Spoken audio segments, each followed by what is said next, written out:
కిందకి దించిన భద్రతా సిబ్బంది. కేరళలోని రాజీవ్ గాంధీ స్టేడియంలో ఘటన. హెలిప్యాడ్ను చివరి నిమిషంలో మార్చడం వల్లే ఇరుముడితో అయ్యప్పను దర్శించుకున్న రాష్ట్రపతి. అంటే ఎందుకంటే ఇప్పుడు సెక్యూరిటీ పరంగా ఫెయిల్ అయినట్టే కదా, ఇక్కడ క్లియర్గా సెక్యూరిటీ ఫెయిల్యూర్ అనేది క్లియర్గా కనపడుతుంది ఇక్కడ. మరి హెలిప్యాడ్ మార్చిన తర్వాత ఆ హెలిప్యాడ్ ఎట్లా ఉంది, దాని కండిషన్ ఏంటి తెలియకుండా ఎట్లా ల్యాండ్ చేశారు, దాన్ని చెక్ చేయకుండా ఎట్లా ల్యాండ్ చేశారు? మరి దీని వెనక కూడా కుట్ర ఉన్నట్టుగానే కనపడతా ఉంది క్లియర్గా. ఇప్పుడు అక్కడ హెలిప్యాడ్ ఏదైతే మార్చిన తర్వాత ఆ హెలిప్యాడ్ పరిస్థితి ఏంటి? చివరి నిమిషంలో మార్చారని చెప్తున్నారు. మరి చివరి నిమిషంలో మార్చిన హెలిప్యాడ్ని ఎవరైనా చెక్ చేశారా? మరి చెక్ చేయకుండా డైరెక్ట్ దింపడం అనేది కరెక్ట్ కాదు కదా. మరి ఇక్కడ భద్రతా లోపం క్లియర్గా కనపడతా ఉంది, సిబ్బంది భద్రతా లోపం కనపడతా ఉంది.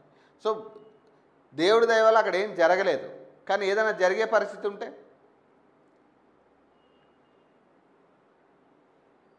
ఇప్పుడు రాష్ట్రపతికి ఇచ్చే సెక్యూరిటీ ఇదేనా?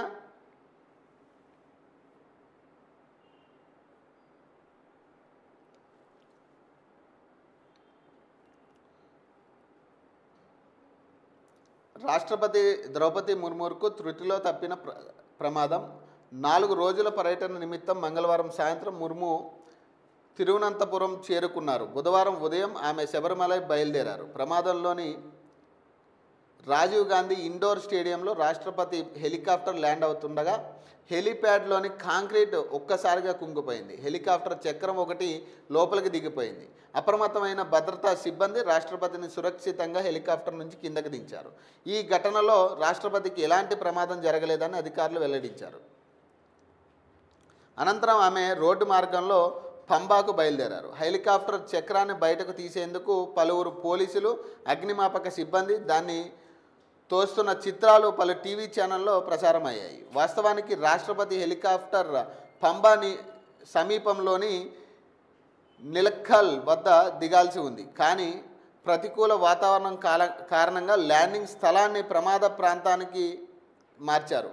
ప్రమాదం ప్రాంతంలో హెలికాప్టర్ను ల్యాండింగ్ చేయాలని చివరి నిమిషంలో నిర్ణయించారు. అందువల్ల మంగళవారం రాత్రే ఇక్కడ హెలిప్యాడ్ను నిర్మించారు. దీంతో కాంక్రీట్ పూర్తిగా గట్టిపడలేదు. బుధవారం ఉదయం హెలికాప్టర్ దిగిన తర్వాత ఆ బరువును మోయలేక అది కుంగిపోయింది. చక్రం ఒకటి కాంక్రీట్లో ఇరుక్కుపోయింది అని సీనియర్ పోలీస్ అధికారులు ఒకరు వెల్లడించారు. రాష్ట్రపతి ముర్ము హెలికాప్టర్కు త్రుటిలో ప్రమాదం తప్పడంపై కేంద్ర మాజీ మంత్రి మురళీధరన్ తీవ్రంగా స్పందించారు. ఇది పూర్తిగా భద్రతా వైఫల్యమేనని, బాధ్యులపై చర్యలు తీసుకోవాలని డిమాండ్ చేశారు. రాష్ట్రపతి భద్రతా విషయంలో కేరళ ప్రభుత్వం ఎంత నిర్లక్ష్యంగా వివరించిందనే దానిపై ఆయన స్పందించడం జరిగింది. అలాగే భద్రతా వైఫల్యంపై దర్యాప్తు జరపాలన్నారు. అయ్యప్ప దయ వల్ల రాష్ట్రపతికి ఎలాంటి ప్రమాదం జరగలేదని చెప్పారు. అంటే ఒక రాష్ట్రపతికి ఇచ్చే భద్రత, తీసుకునే జాగ్రత్తలు ఇట్లా ఉంటాయి. లాస్ట్ మినిట్లో మార్చడం జరిగింది. అక్కడ ఒక హెలిప్యాడ్ నిర్మించడం జరిగింది ముందు రోజు నైట్. మరి ఆ హెలిప్యాడ్ పరిస్థితి ఏంటనేది మరి ల్యాండింగ్ ముందే చూసుకోవాలి.